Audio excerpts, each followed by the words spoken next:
Добрый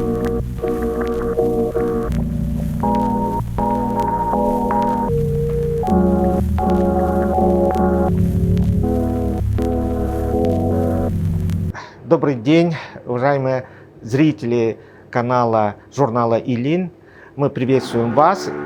И сегодня у нас замечательная встреча. К нам в Якутск прибыли из Владивостока через Колыму, Магадан, в Якутск два известных российских писателя. Я хочу вас с ними познакомить.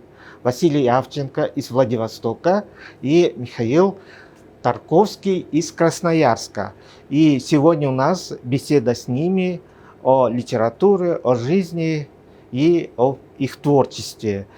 Василий и Михаил проездом, у них очень совершенно, так сказать, короткое время в Якутске, но я очень надеюсь, что они когда-нибудь приедут в Якутск уже на дольше времени и встретятся и с читателями, со своими почитателями. А сейчас мы просто пожелаем им успеха в творчестве и их проектах, чтобы они все реализовались. И дороги. Да, и здоровья обязательно. И дороги. Дороги, конечно же, да. А вот, кстати, Василий улетит на самолете в Владивосток, а Михаил поедет на своем транспорте, на своей автомашине до Красноярска.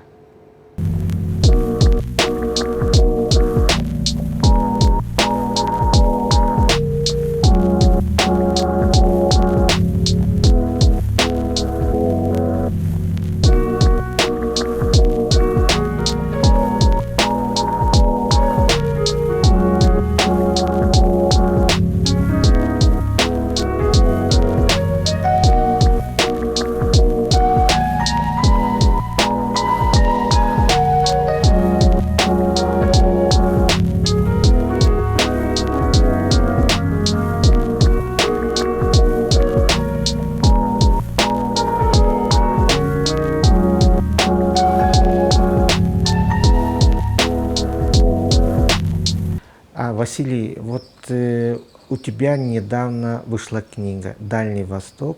Иероглиф пространств». Вот почему иероглиф пространств?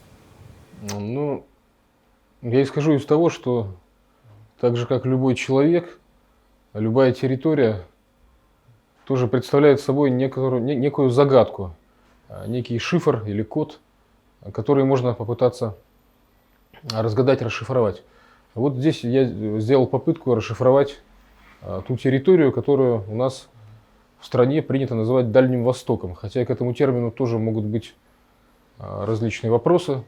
Вплоть до начала 20 века, в общем, Дальний Восток вообще не выделяли из Восточной Сибири.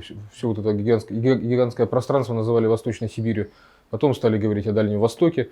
Вот. Но до сих пор не ясно, на каком основании вот эти регионы объединены под этим брендом или под этим именем, потому что может быть общего, допустим, там, у приморских субтропиков, у Курильского бамбука, у заполярной Чукотки, допустим, у Якутии, которая вполне такого сибирского уже характера, вот, и Лена, и Колыма.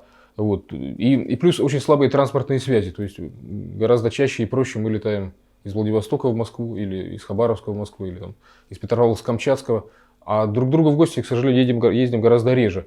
Вот. Поэтому тут возникает масса вопросов, и я пытался ответить, если не ответить на все, потому что, наверное, это невозможно, то хотя бы их поставить и задать. И сам поиск ответов на них очень интересен. Здесь и история, и география, рассказ о том, каким образом Россия вот шла на восток, дошла до Тихого океана, как это происходило, зачем эта территория нужна стране, если исходить из того, у меня вот есть такой взгляд, может быть, он не сильно научный, а больше поэтический, что страна подобна организму, каждая территория какой-то вот отдельный орган, который совершенно необходимо выполняет свою важную задачу. Вот на много-много вопросов я попытался ответить, таким образом расшифруя вот этот иероглиф нашего большого пространства. Вот. Это, то есть, это документальная книга, документальная проза, но в то же время она очень личная, все через себя, из себя, лиричная. Ну и написана она, все-таки она... мне всегда нравятся те книги, я имею в виду документальные книги, которые написаны с применением тех инструментов, которые мы обычно связываем с художественной прозой, когда там есть там и образы, и метафоры, и темп, ритм, интонация. Вот мне бы хотелось, мне всегда хотелось писать именно так. Ну, тут уже, конечно, читателю судить, насколько это удалось. То есть взгляд писателя, журналиста. Да, и писателя, журналиста и просто жителя Дальнего Востока, в моем случае Владивостока, такой очень личный человеческий взгляд, не сухой, не отстраненный. Вот, Вася, вы очень хорошо знаете вообще в целом истории, особенно, конечно, Приморского края, Забайкалья, да. А вот остальная, ну, территория Дальнего Востока, мы, значит, Якутия последние годы тоже вот как бы... Относится к пределам ДВФО? Да, ну вот с Якутией, я знаю, вас тоже что-то связывает, да, вот об этом ваш отец. Ну да. Ну, действительно связывает, безусловно.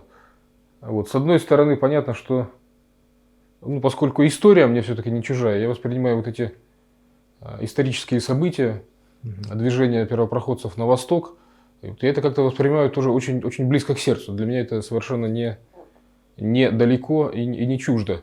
Вот. С этого начиналось, конечно, с книг, с каких-то, вот, с художественных, с документальных. Вот. А потом, конечно, и отец мой геолог, он много работал на Становом хребте, с разных сторон Станового хребта. И со стороны Амурской области, и со стороны Хабаровского края, и со стороны Якутии. И вот в 1992 году он меня взял в геологическую экспедицию в Южную Якутию. Вот мы сплавлялись по реке Алдан, ну вот повыше Хандаги, где мы переправлялись на этот раз, и туда забрасывались через Нерюнгри. Тогда поезд доходил только до Нерюнгри, и вот дальше речка Унгра и река Алдан. Вот то есть я там побывал еще вот в таком юном возрасте. Но, к сожалению, я в Якутии был меньше, реже, чем хотелось бы. Надеюсь, что это познание и приобщение еще будет продолжаться. Тем более, что Якутия – это же какая-то гигантская территория, самый большой по площади субъект Российской Федерации. И тут, конечно, можно всю жизнь изучать, и то не хватит никакой жизни. Вот эта поездка с Владивостока, Магадан, потом Якутск, что вам дало? Какие открытия, возможно, новое для вас в Якутии? Ну вот, прежде всего, само ощущение дороги, земли, ландшафта, людей. Вот очень важно. Понятно, что мы все знаем, казалось бы, знаем географию, знаем, смотрели фильмы, читали журналы или книги там, и о Южной Америке, и об Африке, о чем угодно, обо всем сразу, видели фотографии, видео, видели фильмы.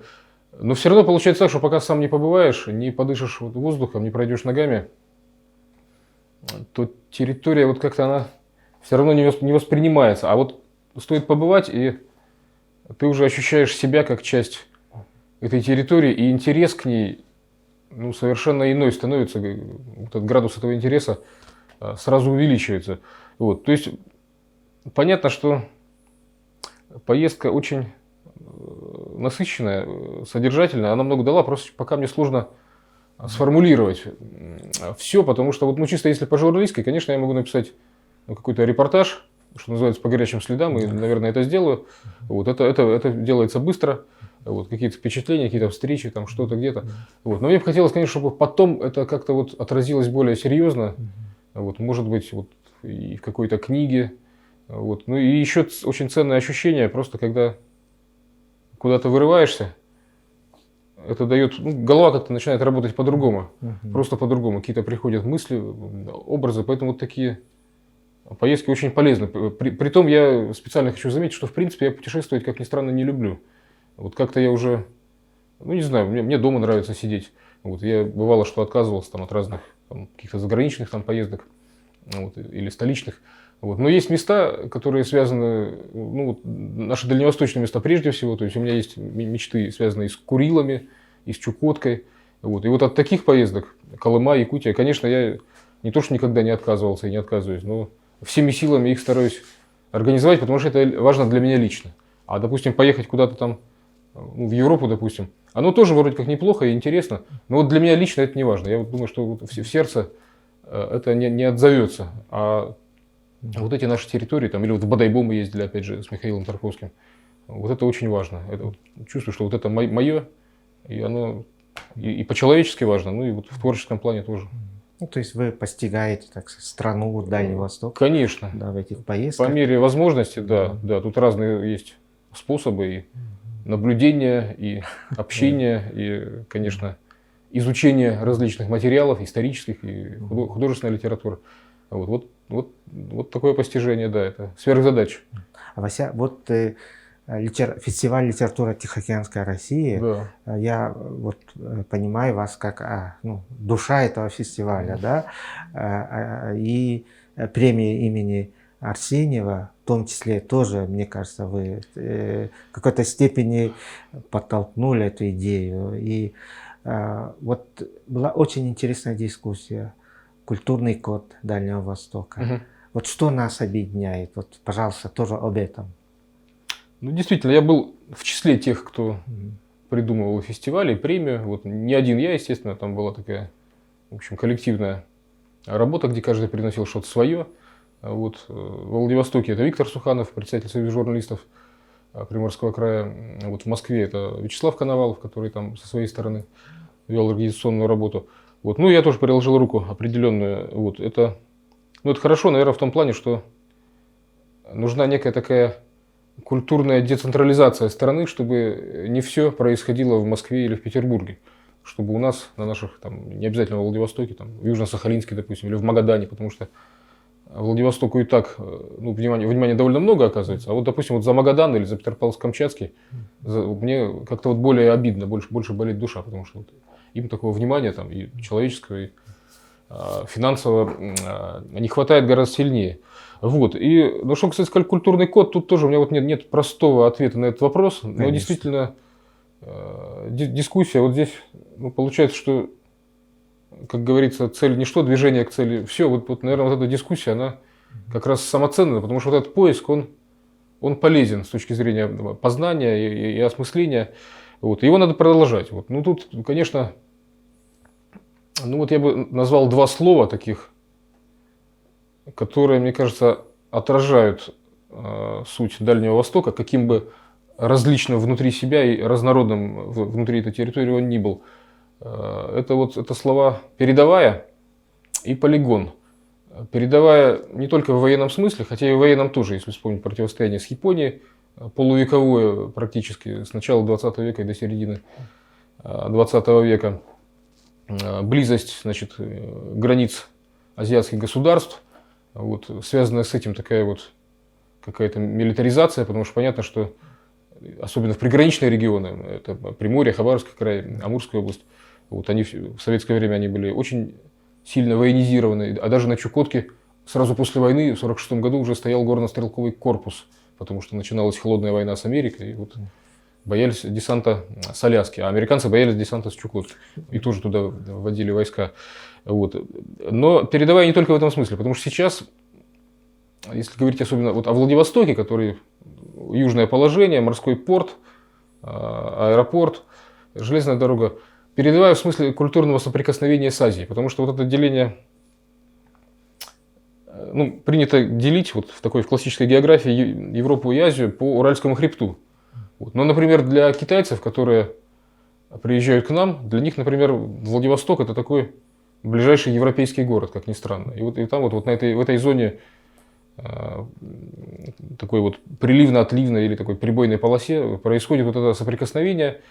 И в этом смысле это тоже передовая. Вот. А полигон, опять же, вот есть полигоны там типа Байконура или там, Семипалатинска. Вот, или вот на Камчатке, опять же, полигон Кура. С Северного флота запускают баллистические ракеты, они пролетают через полпланеты и падают на полигон Кура. Вот. И сейчас Дальний Восток – это же еще и полигон таких вот экспериментальных механизмов. Дальневосточный гектар, территория опережающего развития, свободный порт Владивосток. Вот. Понятно, что эти механизмы, к сожалению, как-то вот пока не работают так, как этого хотелось бы. Вот. Но на уровне риторики и на уровне экспериментов вот это вот какое-то движение идет. И я надеюсь, что оно как-то в позитивном ключе будет развиваться. И вот в этом смысле Дальний Восток тоже полигон. Вот. И, наверное, еще одно слово важное для понимания культурного кода дальневосточников в самом широком смысле слова, потому что с недавних пор значит, Республика Бурятия и Забайкальский край тоже причислены к пределам Дальневосточного федерального округа. Вот, хотя многие с этим спорят, говорят, все-таки нет, это вот Сибирь, то ли Сибирь, то ли стоит выделить Забайкалье как вот что-то отдельно. вообще вот и не Сибирь, потому что понятно, что Новосибирск или Красноярск, ну другое. Да. Да, а тут вот это Даурия, Чита.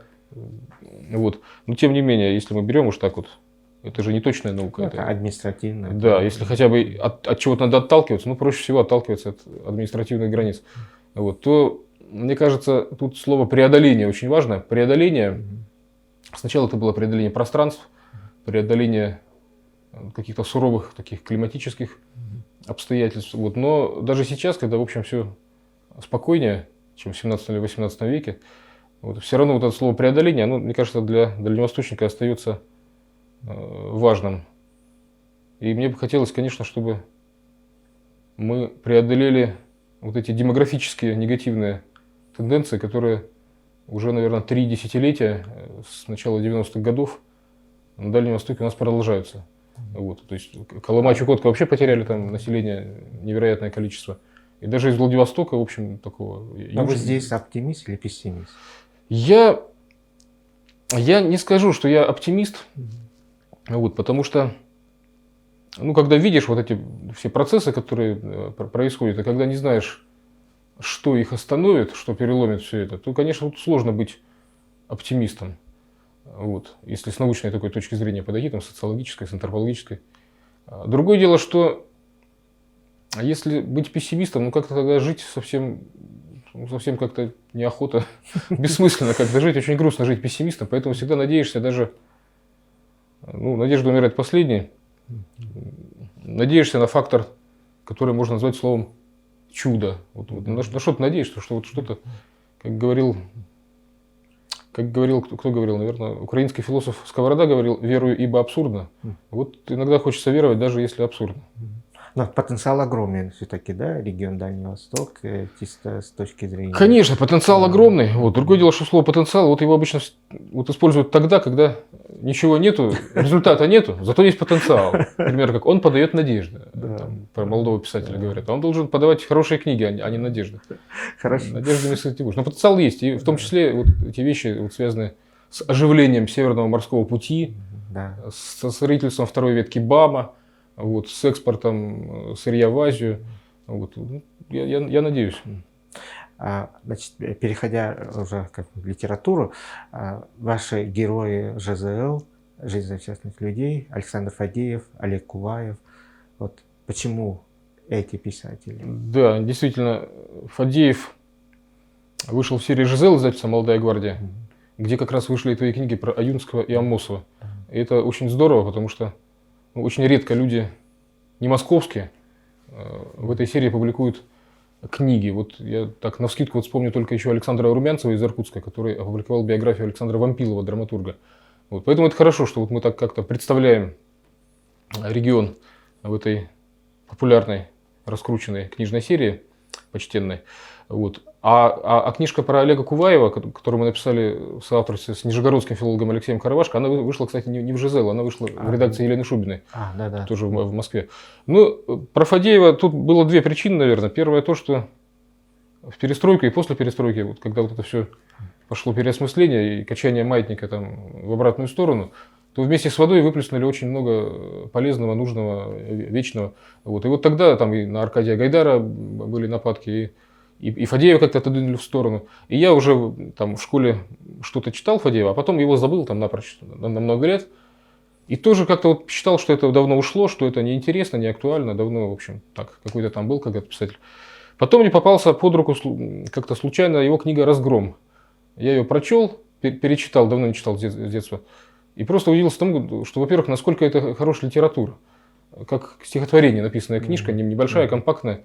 Ну, очень здорово. Я просто восхитился, потом нашел письма Фадеева к его первой юношеской любви, Асе Колесниковой, которая жила в Приморье, а он жил в Москве уже был литературным генералом, членом ЦК. Эти письма меня тоже совершенно поразили, очень искренние, откровенные, такие вот, ну, просто пронзительные. В общем, я его всего перечитал, потом хотел написать о нем очерк. В итоге этот очерк вырос в книгу. Вот. Потому что вот первая причина – это то, что я думаю, как же так? Ну пусть он неровный, неоднозначный, как и все остальные большие люди. Но нельзя его забывать, надо его как-то вот возвращать в поле актуального такого читательского интереса. Это один импульс. А вторым импульсом было то, что он вырос в Приморье. Он родился под Тверью, а вырос в Приморье, детство и юность провел в Приморье, там партизанил. Вот. И в том же «Разгроме» масса названий старых, которые в 1972 году после конфликта с Китаем на Даманском их все заменили русскими названиями. Там Даубихе, речка Арсеньевка стала, там Тетюхи, город Дальнегорск, Сучан, город Партизанск и так далее. А там старые названия в тексте «Разгрома». И мне было страшно интересно их сопоставлять с картой и, в общем, проследить путь партизанского отряда Левинсона, который идет к своей гибели. Вот. То есть он наш земляк, дальневосточник, а в Владивостоке у него столько воспоминаний. И вот этот интерес, конечно, вот привел к тому, что я написал эту книгу. Вот. Очень непростая была работа. Я думал, что больше не буду писать биографии, потому что проще писать, в общем, даже документальные вещи у меня, но они все равно пишутся из головы. Я могу вот об этом написать, об этом умолчать, что-то там добавить, что-то убрать. А когда ты пишешь биографию человека, ну ты не вправе ни замолчать о чем-то, ни придумать, там, нафантазировать что-то, не вправе. И вот в этом русле идешь, как река между таких каменных щек. Вот. И опять же, Фадеев – это трагическая судьба, это самоубийца, и когда все это через себя пропускаешь, это все очень тяжело. Я думал, больше я биографию писать не буду. Но потом вот Леша Каравашко из Нижнего Новгорода, доктор филологии, предложил мне взяться за Куваева, говорит, ну, вдвоем-то проще, там, раз один, раз другой. А Олег Куваев, мы с ним оба давно любили, и территорию, и не только территорию, потому что территория, роман известный был в свое время очень, а другие вещи вот как-то уже тоже ушли в тень. Полузабытый такой автор оказался, хотя в свое время был почти культовый, особенно на Дальнем Востоке, у геологов, вот в среде такой вот романтической. «Правило бегства» у него отличный роман, второй и последний. Немножко он его не успел дошлифовать, доделать, но все равно это замечательная литература. 10 повестей, по-моему, у него там, рассказы, публицистика. Замечательный человек, замечательный писатель. И сама его судьба, так же, как и в случае с Фадеевым, не менее интересна, чем его произведение. Следить за его судьбой. Олег Куваев работал геофизиком, путешествовал, работал на Чукотке, жил в Магадане. Вот. Сама его судьба безумно интересна. Это тоже короткая трагическая жизнь. Он скончался, не дожив до 41 года. Вот как раз сейчас я нахожусь в этом возрасте и только сейчас понимаю, насколько это мало и несправедливо. Вот. И поэтому мы вот написали эту книгу, причем я больше отвечал за биографическую и дальневосточную составляющую, а Каравашко отвечал за литературоведческую составляющую. И поэтому книга получилась достаточно такая объемная, но, в общем, мне она очень дорога.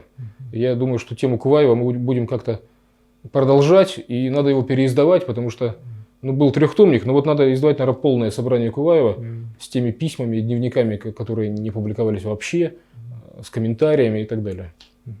Хорошо. Ася, я бы пожелал успехов дальнейших творческих.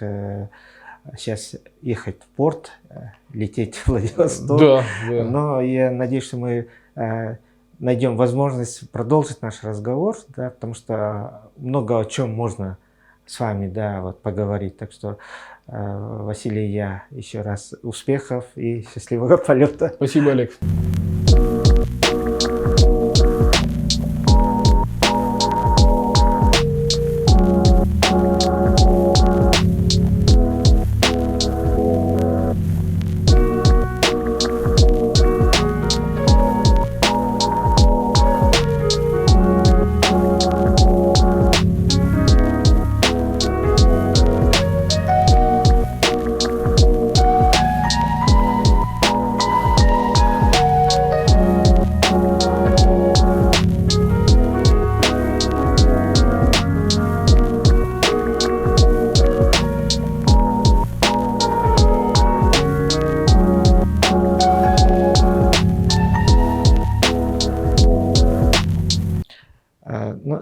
Михаил, вы в Якутске. Да. У вас было такое очень интересное, мне кажется, путешествие: Красноярск, Владивосток, потом морем до Магадана.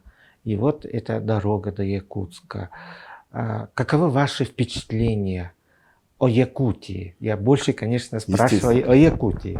Ну, вы знаете, вообще о всей дороге впечатления такие, что просто, это не выразить никакими словами, и это все должно еще улечься в душе как-то и отстояться, потому что, ну вот кроме какого-то невозможного восторга, и, ну, мне нечего сказать просто, потому что, ну вот, сама дорога, допустим, вот еще до Владивостока, которую я там много раз проезжал, да, на машине, вот эти 5200, затем морем, никогда я на морском пароходе не ездил, морем. То есть это серьезная такая экспедиция у нас, мы ее называем большой литературный поход. Должен был еще один с нами быть, вот Андрей Антипин из Иркутской области, не получилось там.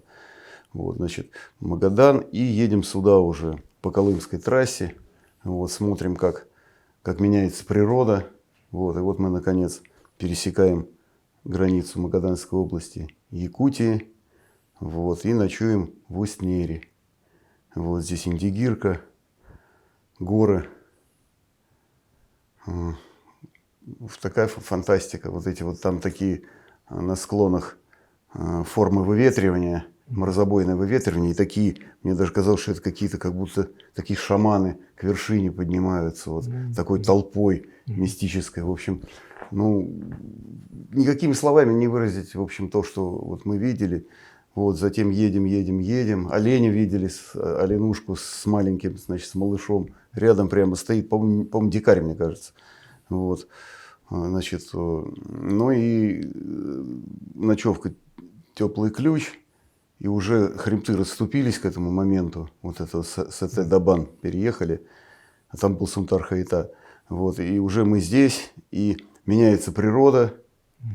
Вот, и мы видим уже совершенно другую Якутию.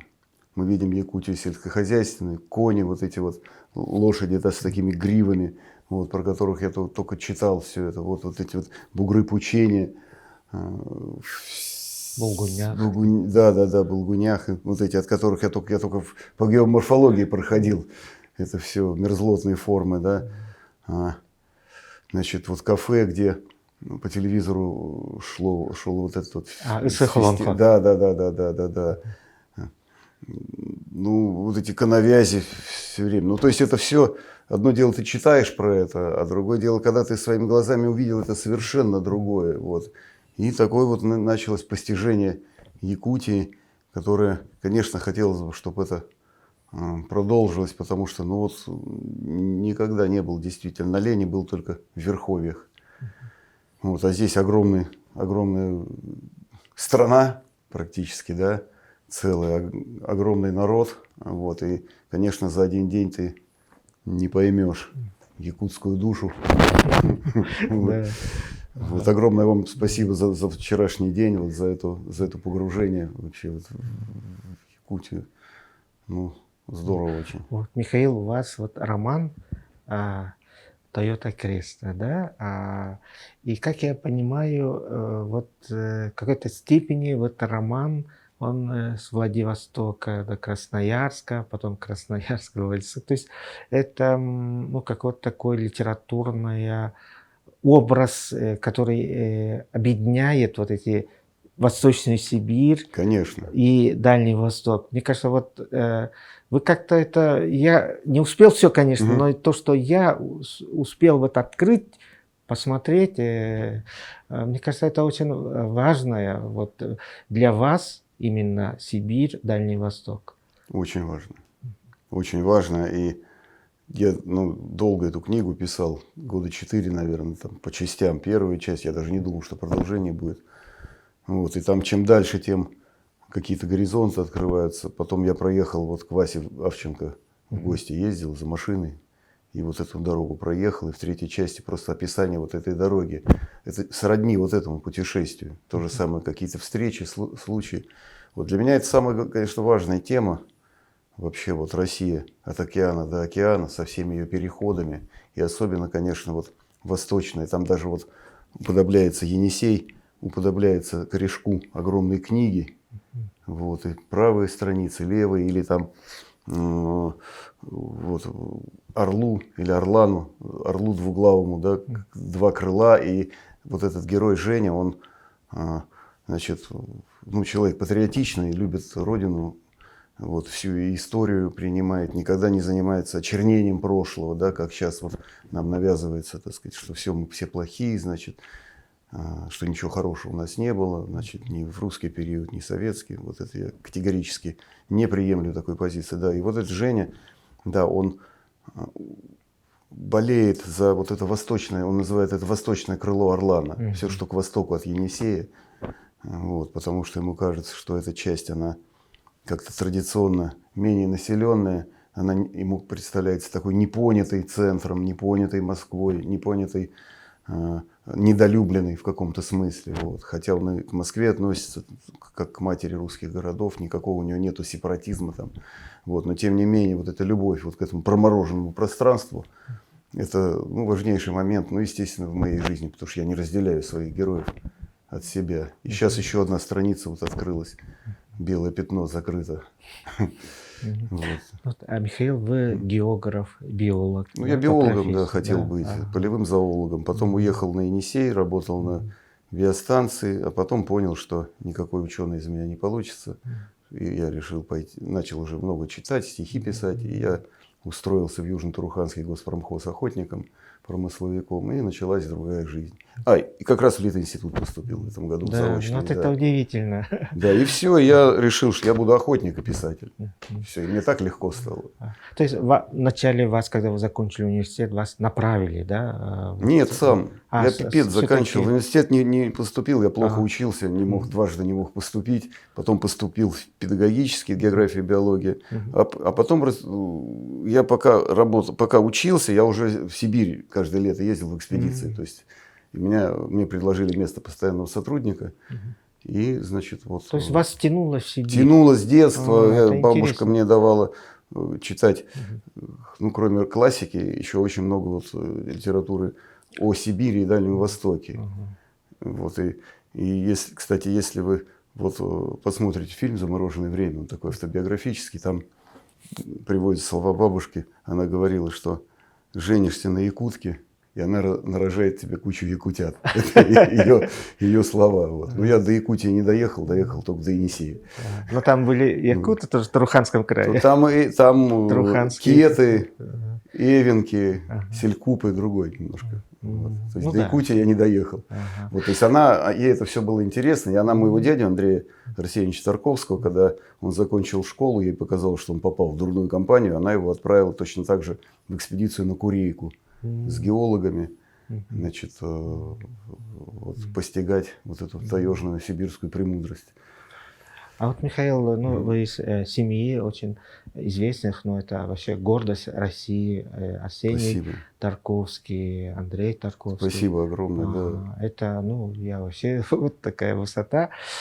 Вам не трудно было приехать в Сибирь, обживаться? Нет, это я делал с наслаждением.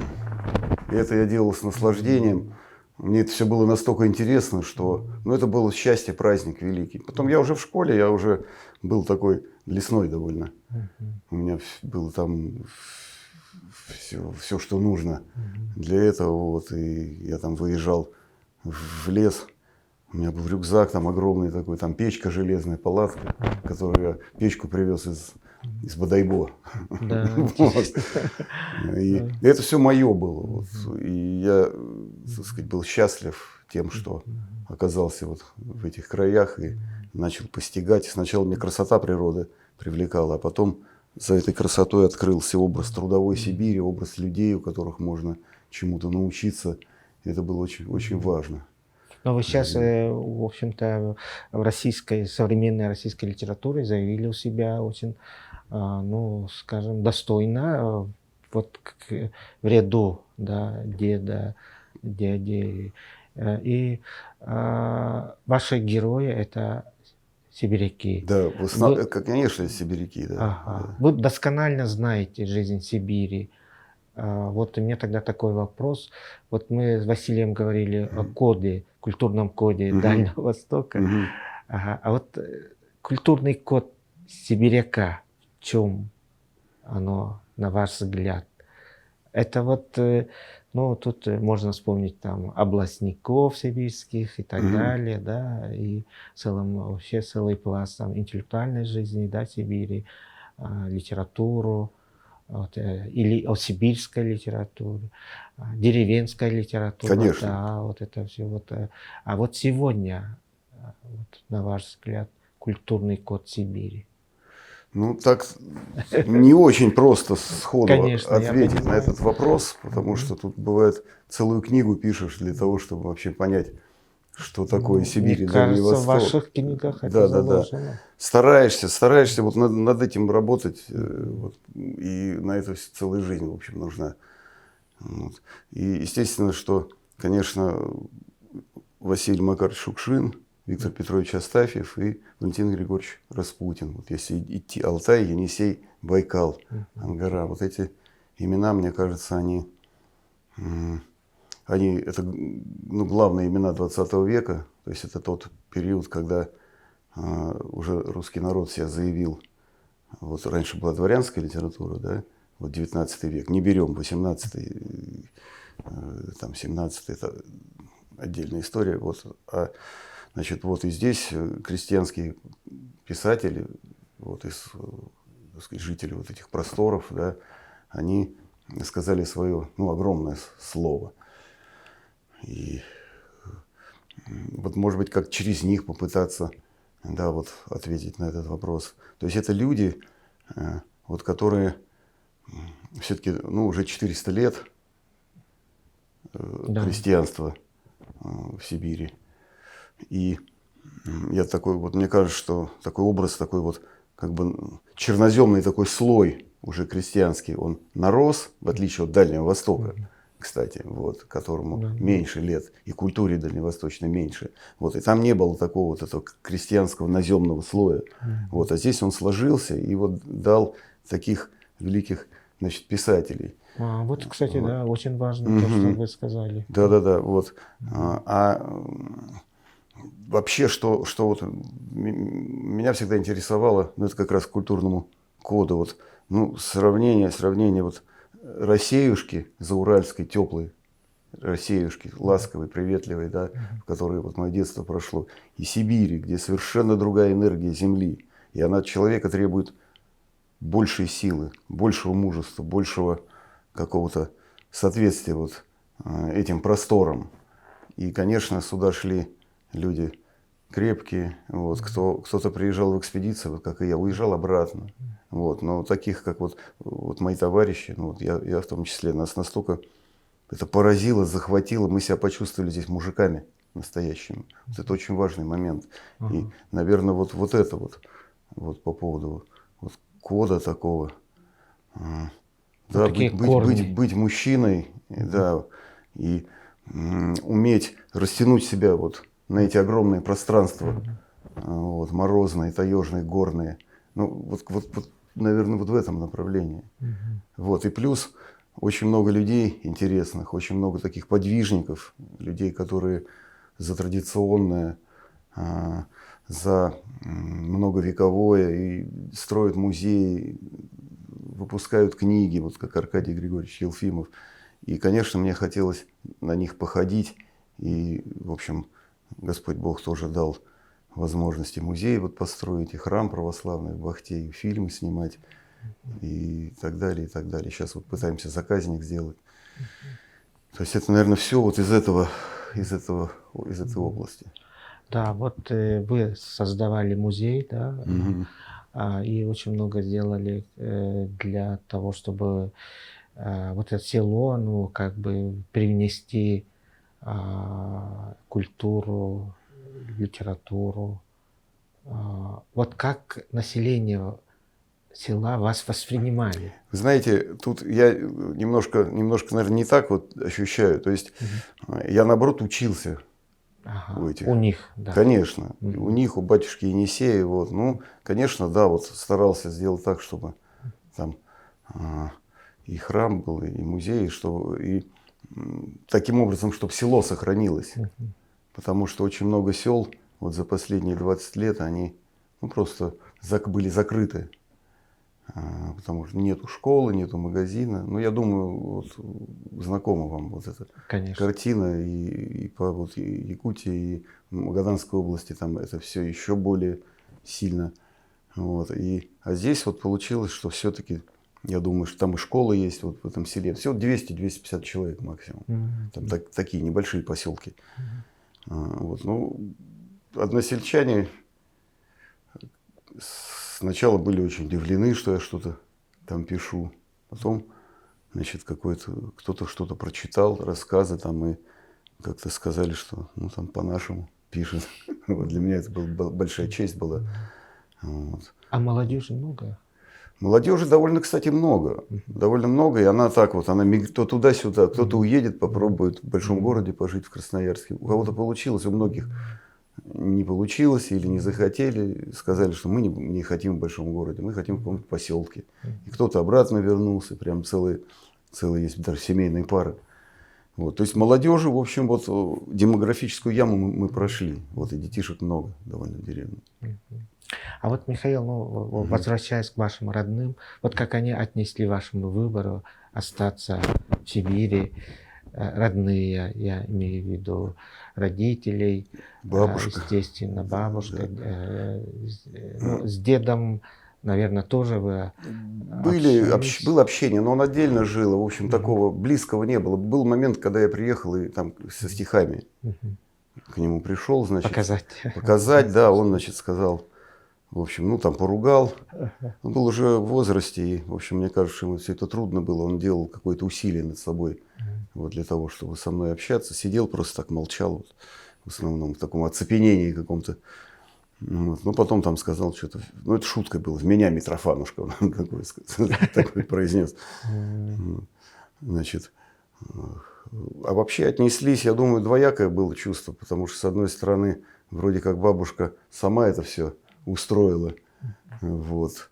А с другой стороны, они там, я далеко, и тоже беспокоились наверняка, как там зимой, морозы, там еще что-то такое, там однажды там вертолет вызывал, я там санзадание, что-то с сосудами случилось. Ну, короче, в общем, я думаю, что, конечно, им было бы лучше, если бы я рядом был. Но при этом я думаю, что вот мне кажется, что вот они понимали, что я бы не стал человеком, если бы я на Енисей не попал. То есть именно я считаю, что вот батюшка Енисей из меня сделал человека.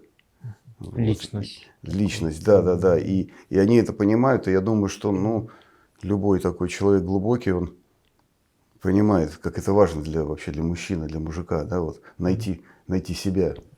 Поэтому тут вот такой баланс какой-то.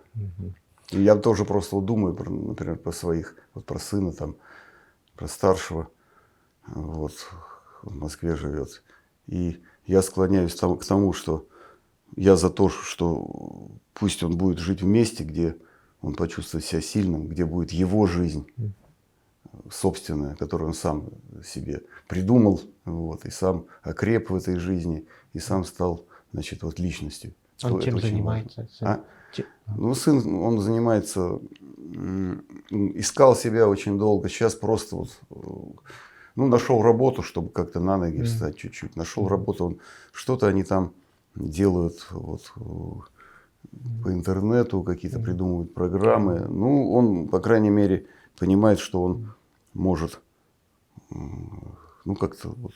То есть IT-технологии, да? Ну да, я просто в этом плохо соображаю.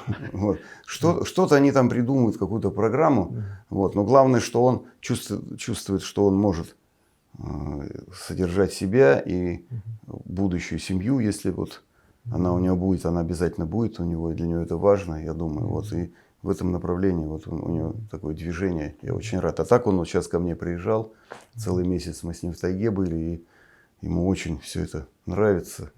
Снегоход ему дал, он его утопил там, потом мы его вытащили. Значит, он говорит, а я его там с другим охотником отправлял, сам дома оставался. Значит, мы поехали, снегоход вытащили, такая погода, солнце, мороз. И он такой говорит, папа, говорит, как классно. В общем, чуть ли не прозвучал, давай еще раз утопим и достанем.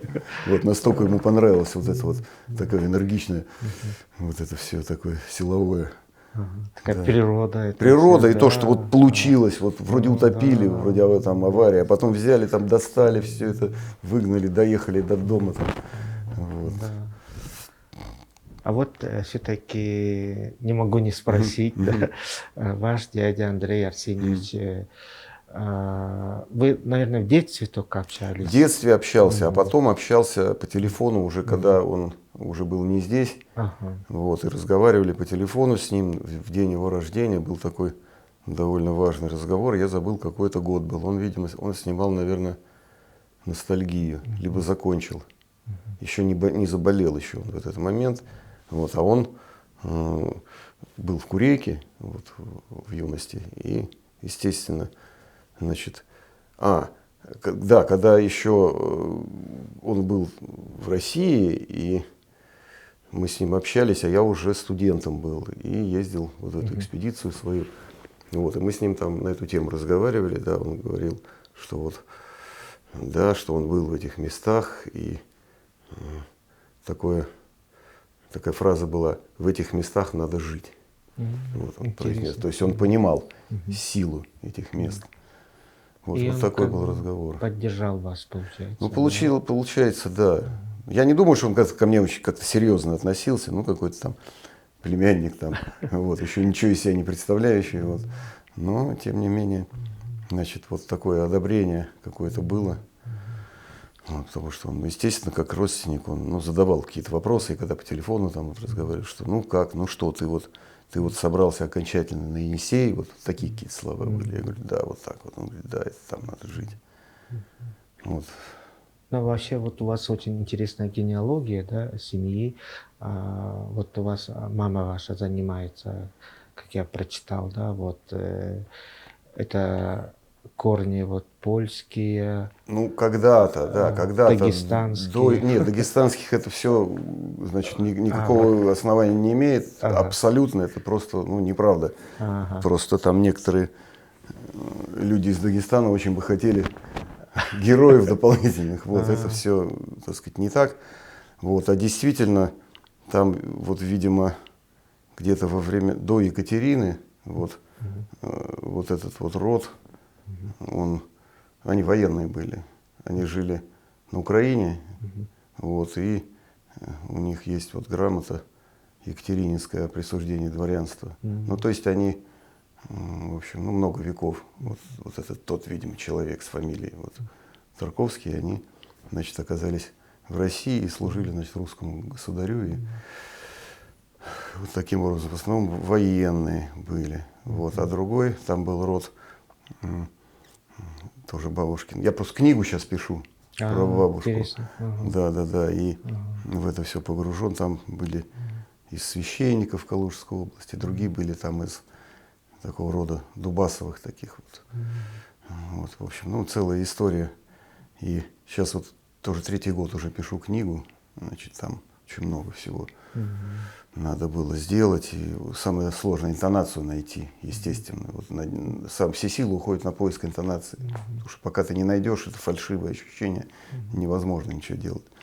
Вот, а потом уже пришел там описание вот военных лет первых, 41 год, 42-й, а там такой огромный пласт, вот, и все это настолько, ну, дорого, и с таким трепетом, и там и слезы, и все такое. Я окунулся вот в военную поэзию, изучил все эти вот кучу нашел стихов прекрасных, о которых не подозревал.